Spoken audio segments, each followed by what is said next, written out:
समंदर के गहरे नीले पानी में एक मरमेड रहती थी, नूरा। उसकी आवाज सबसे खूबसूरत थी, लेकिन उसने गाना छोड़ दिया था। क्यों?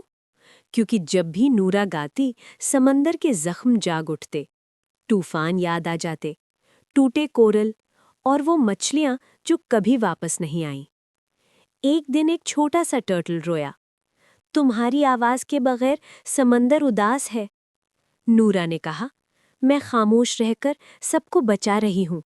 टर्टल मुस्कुराया, खामोशी भी कभी कभी जख्म होती है। नूरा ने आंखें बंद की और धीरे से गाना शुरू किया। उसकी आवाज पानी में फैली, तूफान रुक गया, टूटे कोरल फिर से चमक उठे और समंदर ने सांस ली।